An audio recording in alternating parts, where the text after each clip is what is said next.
ಎಲ್ಲರಿಗೂ ನಮಸ್ಕಾರ. ನಾನು ನಿಮ್ಮ ಚೆನ್ನ.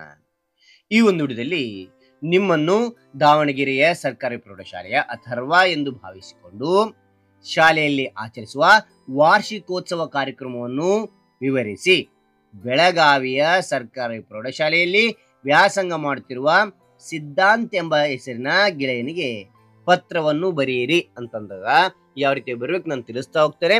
ಅದೇ ರೀತಿಯಾಗಿ ನಿಮಗೆ ಯಾವ ರೀತಿಯ ಪತ್ರಲೇಖನ, ಯಾವ ರೀತಿಯ ಒಂದು ಪ್ರಬಂಧ ಬೇಕಂತ ಹೇಳಿ ಕೌನ್ಸಿಲಿಂಗ್ ಕಾಲ್ ಮಾಡಿ ಆ ರೀತಿಯ ಪ್ರಬಂಧ ಮತ್ತು ಪತ್ರಲೇಖನ ಬರಲಿ ನಾನು ಪ್ರಯತ್ನ ಬರ್ತೇನೆ. ರೈಟ್, ಈ ಒಂದು ವಿವರಣೆ ಅಂತಕ್ಕಂಥದ್ದು ಇಷ್ಟವಾದ್ರು ಒಂದು ಲೈಕ್ ಅನೇಕ ವಿಡಿಯೋ ಪ್ರೋತ್ಸಾಹ ತುಂಬ ಸಿಗುತ್ತೆ. ಶೇರ್ ಸಾಧ್ಯ ಅಂತ ಅನೇಕ ವಿಡಿಯೋ ಚಾನಲ್ ಸಬ್ಸ್ಕ್ರೈಬ್ ಆಗಿ. ಹಾಗೆ ಯಾವ ರೀತಿಯ ಪತ್ರಲೇಖನ ಬೇಕು ಸುಲಭವಾಗಿ ತಿಳಿಸ್ತಾ ಹೋಗ್ತಾನೆ ಬನ್ನಿ.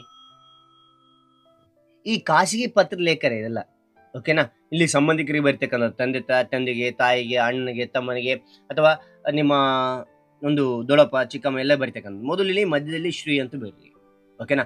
ಅಂದ್ರೆ ಎಡಭಾಗದಲ್ಲಿ ಕ್ಷೇಮ ಅಂತಕ್ಕಂಥ ತಿಳಿಸಿ ಓಕೆನಾ. ಇದರಿಂದ ಇವರಿಂದ ಅಂತಕ್ಕಂಥದ್ದು ತಿಳಿಸಿ, ಇವರಿಂದ ನಿಮ್ಮಿಂದ. ಇದು ಇಲ್ಲಿ ಕೊಟ್ಟಿದ್ದಾರೆ ಪತ್ರಲೇಖನದಲ್ಲಿ ಪ್ರಶ್ನೆ ಕೊಟ್ಟಿದ್ದಾರೆ, ಇವರಿಂದ ಅಂತ ಬರೆದು ಅಲ್ಪ ವಿರಾಮ ಕಮ ಹಾಕಿ ಅಥರ್ವ, ನೀವು ಅಥರ್ವ ಅಂತ ಭಾವಿಸ್ಕೊಳ್ಳಿ ಅಂತ ಹೇಳಿದ್ದಾರೆ. ಹೌದಾ, ಇಲ್ಲಿ ದಾವಣಗೆರೆ ನೀವು ಅಂತಕ್ಕಂಥದ್ದು ನಿಮ್ಮ ಒಂದು ಅಡ್ರೆಸ್ ಬರಿತಾ ಹೋಗಿ. ಇಲ್ಲಿ ನಿಮ್ಮ ಹೆಸರು ಬರ್ರಿ ಅಥರ್ವ ಅಂತ ಬರೆದು ಅಲ್ಪ ವಿರಾಮ ಹಾಕಿ ಯಾವ ಊರು ಅಂತ ಕೇಳಿದ್ರೆ ನೀವು ದಾವಣಗೆರೆಯಲ್ಲಿ ಇದ್ರಿ ಅಂತ ಹೇಳಿದ್ರೆ ಅದಕ್ಕೆ ಸ್ಥಳ ಬರಿಬೇಕು. ಅದಾದ ನಂತರ ಯಾವ ದಿನಾಂಕ ಬರಿತಾ ಇರ್ತೀರಾ ಆ ಒಂದು ಡೇಟ್, ಇವತ್ತು ಬರಿತಿದ್ದಾರೆ ಅಂದ್ರೆ ಇವತ್ತಿನ ದಿನಾಂಕ ಹಾಕ್ಬೇಕು. ನಾನು ಉದಾಹರಣೆಗೆ ನಾನು ಇವತ್ತು ಬರಿತಾ ಇದ್ದೀನಿ, ಆದ ಕಾರಣ ಇವತ್ತೇನು ಮಾಡಿದ್ದೀನಿ, ನಾನು 12 ಅಂತಕ್ಕಂಥದ್ದು 12/2/2025 ಅಂತಕ್ಕಂಥ ನಾನು ಮೆನ್ಷನ್ ಮಾಡಿದ್ದೀನಿ ಓಕೆನಾ. ರೈಟ್, ಫುಲ್ ಸ್ಟಾಪ್, ಪೂರ್ಣ ವಿರಾಮ ಹಾಕಿ ಅದ ನಂತರ ಇಲ್ಲಿ ಸಂಬೋಧನೆ ಮಾಡಬೇಕು. ನೋಡಿ, ಇಲ್ಲಿ ಪ್ರೀತಿಯ ಗೆಳೆಯ ಸಿದ್ಧಾಂತನಿಗೆ ಬರೀರಿ ಅಂತಂದರೆ ಹೌದಾ. ಅದಕ್ಕೆ ಸಿದ್ಧಾಂತನಿಗೆ ಇಲ್ಲಿ ಬರಿತಾ ಇದ್ದೀನಿ. ಪ್ರೀತಿಯ ಗೆಳೆಯ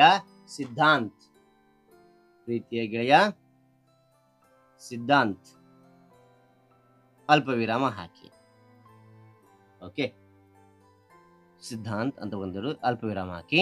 ಇಲ್ಲಿ ನೀವೆಲ್ಲ ಇದು ಪತ್ರದ ಹೊರಡಲು ಇಲ್ಲ ವಿವರಣೆ ನೀವು ಕೊಡ್ತಾ ಹೋಗ್ಬೇಕಾಗತ್ತೆ.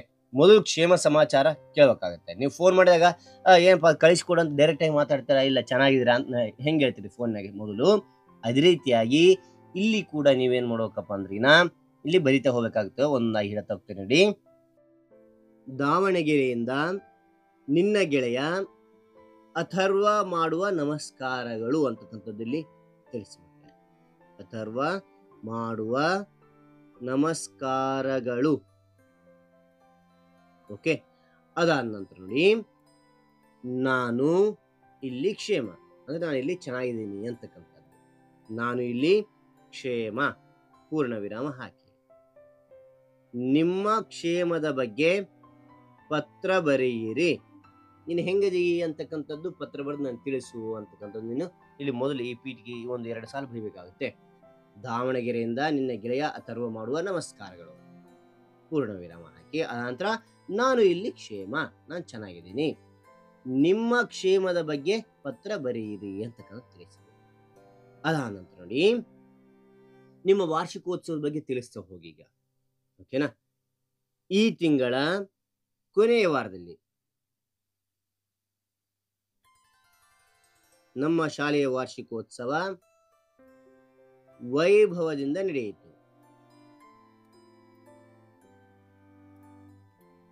ಓಕೆನಾ. ಲಾಸ್ಟ್ ಹೋದ ತಿಂಗಳಾಯ್ತಲ್ಲ, ಆ ತಿಂಗಳೊಳಗೆ ನೀನು ನಮ್ಮ ವಾರ್ಷಿಕೋತ್ಸವ ನಡೀತು ಅಂತಕ್ಕಂಥದ್ದು.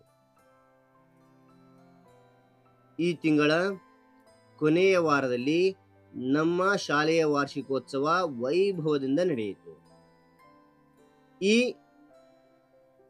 ಕಾರ್ಯಕ್ರಮದಲ್ಲಿ ಜಿಲ್ಲಾಧಿಕಾರಿಗಳು ಮುಖ್ಯ ಅತಿಥಿಗಳಾಗಿ ಆಗಮಿಸಿದ್ದರು. ನೋಡಿ, ಈ ಒಂದು ಕಾರ್ಯಕ್ರಮ ಬಗ್ಗೆ ನೀನು ತಿಳಿಸ್ತಾ ಹೋಗ್ಬೇಕಾಗುತ್ತೆ. ಈ ತಿಂಗಳ ಕೊನೆಯ ವಾರದಲ್ಲಿ ನಮ್ಮ ಶಾಲೆಯ ವಾರ್ಷಿಕೋತ್ಸವ ವೈಭವದಿಂದ ನಡೆಯಿತು. ಈ ಕಾರ್ಯಕ್ರಮದಲ್ಲಿ ಜಿಲ್ಲಾಧಿಕಾರಿಗಳು ಮುಖ್ಯ ಅತಿಥಿಗಳಾಗಿ ಆಗಮಿಸಿದ್ರು ಅಂತ ನಾನು ತಿಳಿಸಿದ್ದೇನೆ. ಅದೇ ರೀತಿಯಾಗಿ ಪೂರ್ಣ ವಿರಾಮ ನಂತರ ಇನ್ನೊಂದು ಪಾಯಿಂಟ್ ನೋಡಿ. ಈ ಸಭೆಯಲ್ಲಿ ಕಳೆದ ವರ್ಷ 10ನೇ ತರಗತಿಯಲ್ಲಿ ಉತ್ತಮ ಅಂಕ ಪಡೆದವರಿಗೆ ಬಹುಮಾನ ನೀಡಲಾಯಿತು ಅಂತಕ್ಕಂಥದ್ದು ತಿಳಿಸ್ತಾ ಹೋಗಿ ಹೌದಾ. ಯಾರು ಕಳೆದ ವರ್ಷ 10ನೇ ತರಗತಿಯಲ್ಲಿ ಹೆಚ್ಚಿನ ಒಂದು ಅಂಕ ಪಡೆದಿರ್ತಾರೆ ಅವರಿಗೆ ಕೂಡ ಈ ಒಂದು ಸಭೆಯಲ್ಲಿ ಏನ ನೀಡಲಾಯಿತು, ಬಹುಮಾನ ನೀಡಲಾಯಿತು ಅಂತಕ್ಕಂಥದ್ದು. ಅದಾದ ನಂತರ ಈ ವರ್ಷ ಏರ್ಪಡಿಸಿದ್ದ ಕ್ರೀಡೆ, ಗಾಯನ, ಏಕಾಂತ ನಾಟಕ, ನೃತ್ಯದಲ್ಲಿ ಸ್ಪರ್ಧಿಸಿ ಗೆದ್ದವರಿಗೆ ಬಹುಮಾನ ಮತ್ತು ಪದಕ ನೀಡಲಾಯಿತು ಅಥವಾ ನೀಡಿದರು ಅಂತಕ್ಕಂಥದ್ದು. ಓಕೆನಾ. ಈ ವರ್ಷ ಏರ್ಪಡಿಸಿದ್ದ ಕ್ರೀಡೆ, ಗಾಯನ, ಏಕಾಂತ ನಾಟಕ, ನೃತ್ಯದಲ್ಲಿ ಸ್ಪರ್ಧಿಸಿ ಗೆದ್ದವರಿಗೆ ಬಹುಮಾನ ಮತ್ತು ಪದಕ ನೀಡಿದರು ಅಂತಕ್ಕಂಥದ್ದು. ನಾನು ಗಾಯನ ಸ್ಪರ್ಧೆಯಲ್ಲಿ ಭಾಗಿಯಾಗಿ ಬಹುಮಾನ ಗೆದ್ದಿರುವುದು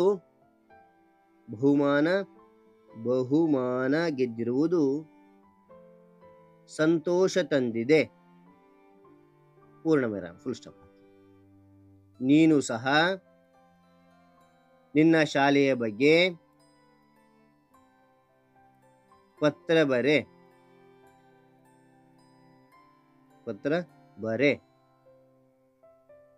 ನಿಮ್ಮ ತಂದೆ ತಾಯಿಯವರಿಗೆ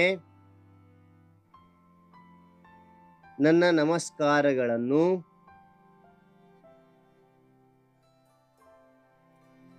ತಿಳಿಸು. ಇಲ್ಲಿ ಕೊನೆಗೆ ಹೇಳ್ಬೇಕು, ನಿಮ್ಮ ತಂದೆ ತಾಯಿ ಕೂಡ ನನ್ನ ನಮಸ್ಕಾರ ತಿಳಿಸು ಅಂತ ನೀವು ಕೊನೆಗೆ ಮರಿಬೇಡಿ. ಓಕೆನಾ. ಇಂತಿ ನಿಮ್ಮ ಪ್ರೀತಿಯ ಗೆಳೆಯ ಅಥವಾ ನಿನ್ನ ಪ್ರೀತಿಯ ಗೆಳೆಯ ಅಥರ್ವ. ಅಲ್ಪ ವಿರಾಮ ಹಾಕಿದ ನಂತರ ಕೊನೆಗಿಲ್ಲಿ ಅಥರ್ವ ಅಂತಕ್ಕಂಥ ನಿಮ್ಮ ಹೆಸರು ಬರೆದು ಪೂರ್ಣ ವಿರಾಮ ಹಾಕಿ. ಈ ಪತ್ರ ಯಾರಿಗೆ ಬರೆದಿರಾ? ಯಾರಿಗೆ ಅಂದ್ರಿಗಿನ ಸಿದ್ಧಾಂತನಿಗೆ ಬರೆದಿರ್ತಕ್ಕಂಥದ್ದು. ಹೌದಾ. ಅವ್ರ ಅಡ್ರೆಸ್ ಬರೆಯೋಕ್ಕಾಗುತ್ತೆ. ಇಲ್ಲಿ ಅವ್ರು ಆಲ್ರೆಡಿ ನಮ್ಮ ಇದರಲ್ಲಿ ಪ್ರಶ್ನೆಯಲ್ಲಿ ಅಡ್ರೆಸ್ ಹೇಳಿದ್ದಾರೆ ಅವ್ರಿಗೆ. ಸಿದ್ಧಾಂತ್ ಇವರಿಗೆ ಅಂತ ಬರೆದು ಅಲ್ಪ ವಿರಾಮ ಹಾಕಿ, ಸಿದ್ಧಾಂತ ಬಂದು ಅಲ್ಪ ವಿರಾಮ ಹಾಕಿ, 10ನೇ ತರಗತಿ ಅಂತಕ್ಕಂಥ ಬರೆದು ಅಲ್ಪ ವಿರಾಮ ಹಾಕಿ, ಸರ್ಕಾರಿ ಪ್ರೌಢಶಾಲೆ ಅಲ್ಪ ವಿರಾಮ ಹಾಕಿ, ಅದಾನಂತರ ಬೆಳಗಾವಿ ಅಂತಕ್ಕಂಥ ಬರೆದು ಪೂರ್ಣ ವಿರಾಮ ಫುಲ್ ಸ್ಟಾಪ್ ಅನ್ನ ಹಾಕಿ. ಓಕೆನಾ. ಇಲ್ಲಿ ನೋಡಿ ಮಕ್ಕಳೇ, ಇದು ಅತ್ಯಂತ ಪಾಯಿಂಟ್ ಬರಬೇಕಂದ್ರಿಗಿನ, ಮಾರ್ಕ್ಸ್ ಬರಬೇಕಂದ್ರಿಗಿನ ಇಲ್ಲಿ ಹೊರ ವಿಳಾಸ ಅಂತಕ್ಕಂಥ ಬರೆದು ಇವರಿಂದ ಇವರಿಗೆ ಅಂತಕ್ಕಂಥ ಬರೀತಾ ಹೋಗಿ ಮಕ್ಕಳೇ. ಓಕೆನಾ. ಈ ರೀತಿಯಾಗಿ ಬರೆದ ನಿಮಗೆ ಪೂರ್ಣ ಅಂಕ ಪಡ್ಲಿಕ್ಕೆ ಸಾಧ್ಯ. ಓಕೆನಾ. ಇವರಿಂದ ಅಂತ ಬರೆದಾಗ ನಿಮ್ಮ ಅಡ್ರೆಸ್ ಬರಿತಾ ಹೋಗಿ ಅಥರ್ವ, ಇವರಿಂದ ಅಂತ ಬರೆದು ಅಲ್ಪ ವಿರಾಮ ಹಾಕಿ, ಅಥರ್ವ ಅಂತ ಬರೆದು ಅಲ್ಪ ವಿರಾಮ ಹಾಕಿ, ಅದಾದ ನಂತರ 10ನೇ ತರಗತಿ ಅಂತ ಬರೆದು ಅಲ್ಪ ವಿರಾಮ ಹಾಕಿ, ಸರ್ಕಾರಿ ಪ್ರೌಢಶಾಲೆ, ನಂತರ ದಾವಣಗೆರೆ ಪಕ್ಕದಲ್ಲೇ ಬರ್ರಿ ಅಥವಾ ಕೆಳಗಾದ್ರೂ ಬರ್ರಿ, ದಾವಣಗೆರೆ ಅಂತಕ್ಕಂಥದ್ದು ಪೂರ್ಣ ವಿರಾಮ ಹಾಕಿ. ಇವರಿಂದ ಅಂತಕ್ಕಂಥ ಬರೆದು ಇಲ್ಲಿ ಬಲಭಾಗದಾಗ ಏನ್ ಮಾಡ್ತಾರೆ, ಇವರಿಗೆ ಅಂತಕ್ಕಂಥದ್ದು ಬರ್ದು ಅಲ್ಪ ವಿರಾಮ ಹಾಕಿ. ಯಾರಿಗೆ ಅಂದ್ರಿಗಿನ ಸಿದ್ಧಾಂತ್ ನೀನು ಬರಿತಾ ಇದೀಯ. ಓಕೆನಾ. ಸಿದ್ಧಾಂತ್ ಅಲ್ಪ ವಿರಾಮ ಹಾಕಿ, 10ನೇ ತರಗತಿ ಅಂತಕ್ಕಂಥದ್ದು ಬರೆದು ಅಲ್ಪ ವಿರಾಮ ಹಾಕಿ, ಸರ್ಕಾರಿ ಪ್ರೌಢಶಾಲೆ ಅಂತಕ್ಕಂಥ ಬರೆದು ಅಲ್ಪ ವಿರಾಮ ಹಾಕಿ, ಸರ್ಕಾರಿ ಪ್ರೌಢಶಾಲೆ ಅಂತಕ್ಕಂಥ ಬರೆದು ಅಲ್ಪ ವಿರಾಮ ಹಾಕಿ, ಬೆಳಗಾವಿ ಅಂತಕ್ಕಂಥದ್ದು ಬರೆದು ಪೂರ್ಣ ವಿರಾಮ ಹಾಕಿ, ಬೆಳಗಾವಿ. Okay right. ಹಾಗಾದ್ರೆ ಈ ರೀತಿಯಾಗಿ ಬರೆದಾಗ ನಿಮಗೆ ಪೂರ್ಣ ಅಂಕ ಪಡ್ಲಿಕ್ಕೆ ಸಾಧ್ಯ ಅಂತ ಹೇಳ್ತಾ, ಹಾಗಾದ್ರೆ ಈ ಎಲ್ಲ ವಿವರಣೆ ಅಂತಕ್ಕಂಥ ಇಷ್ಟು ಆಯ್ತು. ಇಷ್ಟು ಒಂದು ಲೈಕ್ ಅನೇಕ ವಿಡಿಯೋಗಳು ಪ್ರೋತ್ಸಾಹ ತುಂಬ ಸಿಗುತ್ತೆ. ಇನ್ನೊಬ್ಬರು ವಿಷಯಗಳನ್ನು ಸಾಧ್ಯ. ಇಂಥ ಅನೇಕ ವಿಡಿಯೋಗಳ ಚಾನಲ್ ಸಬ್ಸ್ಕ್ರೈಬ್ ಆಗಿ. Thank you for watching. Bye.